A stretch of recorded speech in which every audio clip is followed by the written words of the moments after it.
how's it going? 1%. So nice that. It's banana smoothie, about 18 bananas in there. About 2 handfuls of raspberries and a handful of medjool date and about 100 grams of coconut sugar. So nice. I just using kind of what's left over, and I mixed this together. It's fucking gorgeous. So nice. Let's put this camera down. Right. You see me? Right, basically, I've always run 53.39. I love it. Where I am now, I live in like the Peak District area, so it's kind of like rolling hills and there's some flat sections. Obviously, when you get down the bottom of the valleys and stuff, and you can ride along the rivers.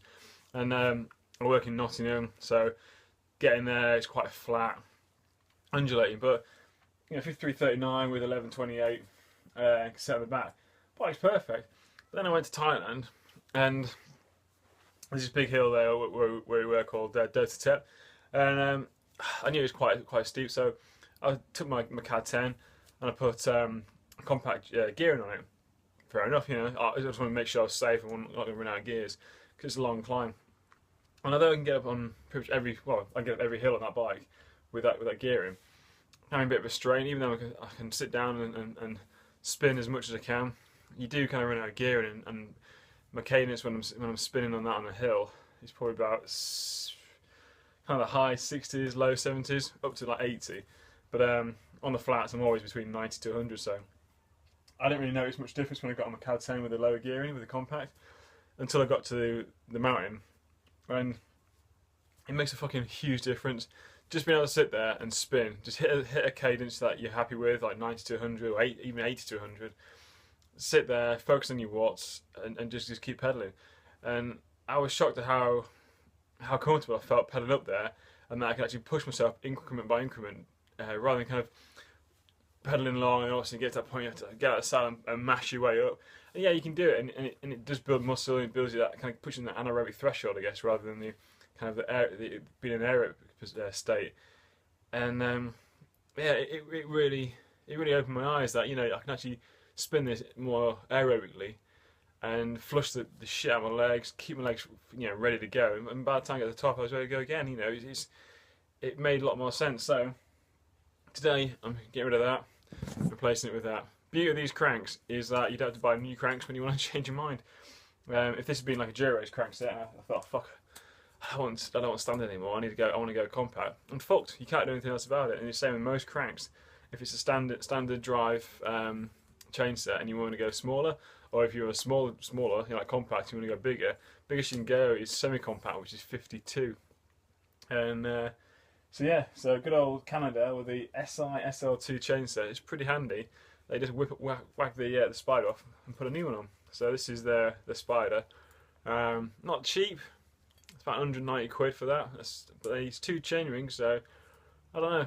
You look around, you probably get some expensive chain rings that cost about that. I know Practice Works chain rings, they're about 100 odd quid. So they're just replacement chain rings, and not even standard stuff. So for 180 to 190 quid for this one piece machine bit of sex, it's actually pretty cheap, isn't it? So I'm gonna whack this on now. Okie doke. So to remove these SI chain set, what do you need? You need this little jobber, which is that there. It's basically a axle blocker. So that screws into the axle, into the BB30 axle, and blocks up the hole. So you can use this, which is your crank extractor, even not chain extractor. That screws into your crank like so, and rotates into your crank.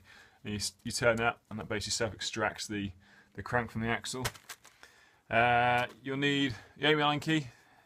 8mm key obviously puts that in.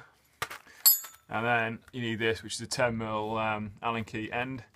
And I've got it on a beautiful torque wrench. I'm trying to think of the name. I think it's made by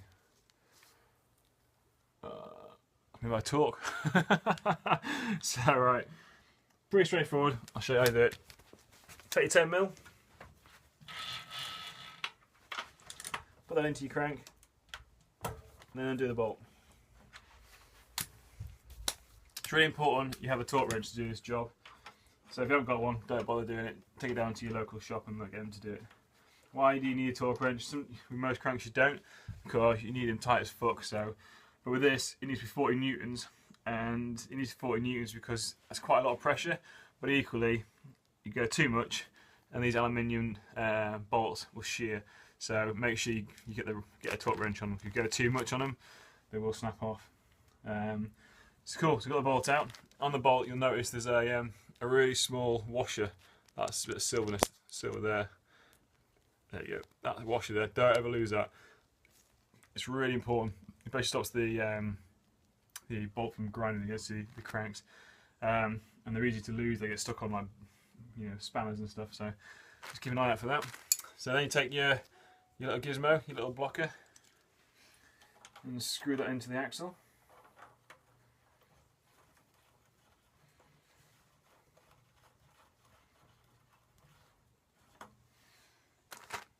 Like so, and then take your extractor. Firstly, you need to wind the end off, like that, so you have a few threads shown, so that the actual internal part is recessed. Carefully screw that into your crank. Don't, for fuck's sake, cross-thread it. So to avoid cross-threading, what I often do is rotate it counterclockwise whilst pressing against the tool and the axle, or the crank even in this case, until you hear it go over the thread, and then start screwing it in. That way you know the start of the thread on one item, one of the parts, overlaps, drops in place, and then you can screw it in rather than going at angles and stuff. So good little tip there to prevent you cross-threading. Now it has got a spanner side of this, so you can tighten it nice and tight. But personally, I do it till it stops. Use my fingers, and it's usually just enough. It's usually tight enough even. And then you rotate your tool arm in. Apply a bit of pressure, like so, and that then extracts the crank.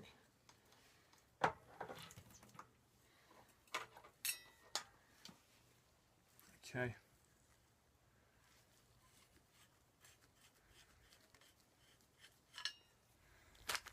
Now we need a tool to get that off. So here we got the chain set. If you look on there, you can see there's 4 holes, 4 cutouts.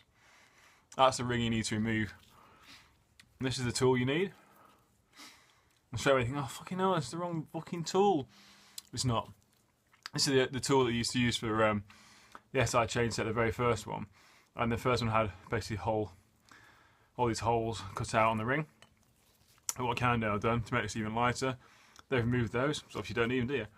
So made this little ring even lighter, which is how fucking good they are.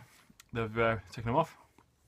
One thing you notice on the lock ring here, it's got the actual Newton meters you need to tighten it up to, which is important. So again, another good reason to use a torque wrench. You'll get someone professional to fit your tool for you, or fit your part for you. So I'm just going to go ahead and remove this now. So you see that fits in there lovely.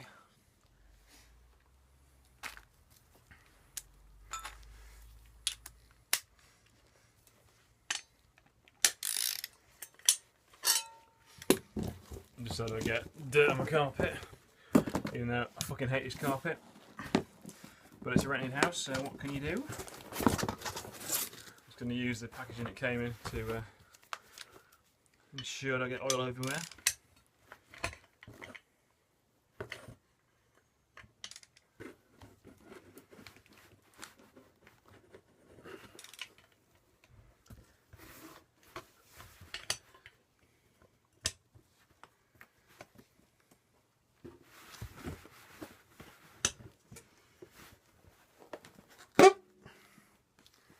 See that? Well, not best of how to. Basically, what I'm doing, I'll show you, is I'm kind of resting the cranks against my leg. Here I'm using the cardboard, and that allows me to put my hand. Fucking hell! Allows me to put my hand on here, basically, on this part here, to secure it while I push down on the other hand. So, hand on here, you can just see, can't you?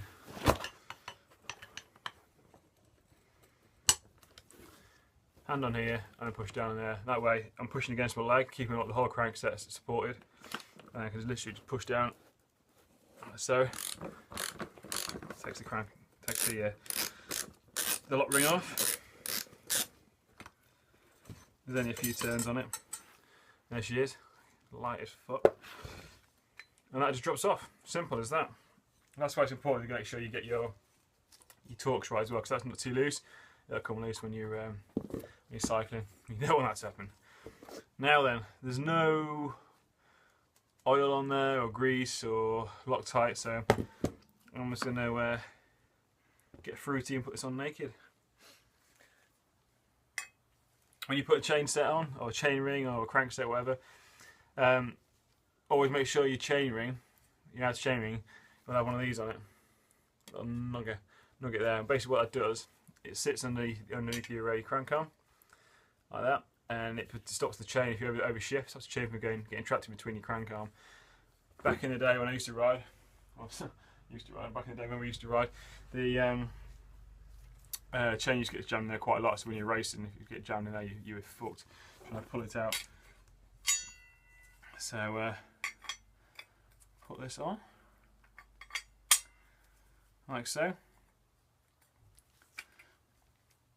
One thing that irritates me about this crankset, about this spider set, it's a small detail that really fucking pisses me off. You see these little spider lines I put on there, they're all pretty, but the crank is here, yeah? So that's where the crank arm sits, where my finger is. So you have this one here that's missing. I feel like it needs another one there. And because it isn't like that, I always think like the crank isn't set up properly. But obviously you have to align it with that, so hey ho. But anyway, if I put that on, I'm just going to give this crank a quick wipe. You can't always get in there when you've got your chain rings on. Make sure it's nice and clean. It's on there. Just make sure again that pin is in line with my crank. Get my little chain ring, lock bolts, lock nuts, whatever it is.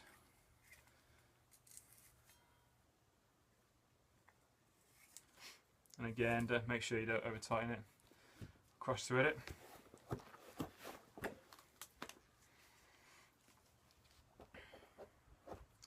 Right, and what I'm going to do now is set my torque wrench to the specified torque, which I believe is 47 Newton meters.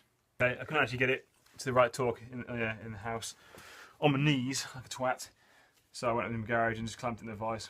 When I clamp in the vise, just put some padding on the vise jaws, and basically what that allows me to do is stop it from marring the crank and making it all shitty. So that's it. That's on there. 47 newtons, nice and tight. Now I need to remove the little stud from the axle.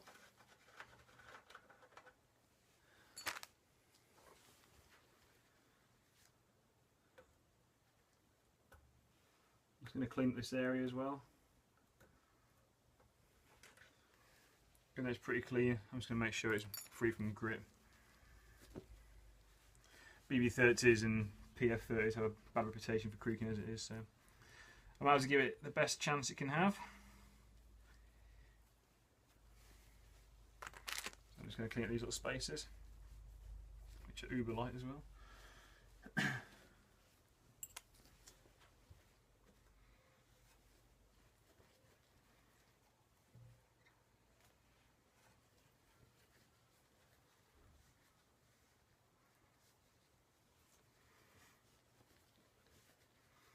Wipe all this contaminated grease from this side of the seal.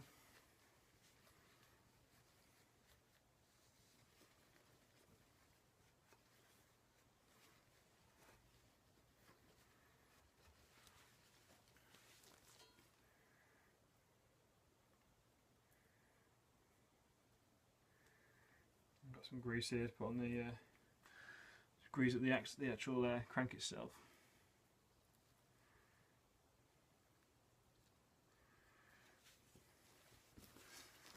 Right, and put these back on.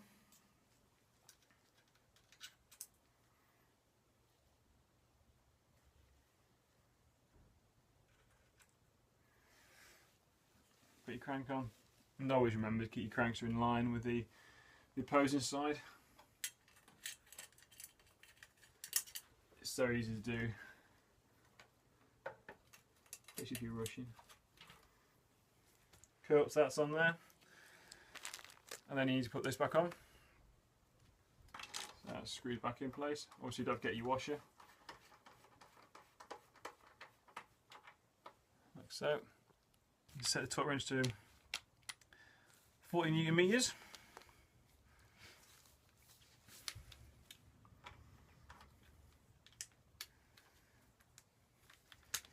To crank it up.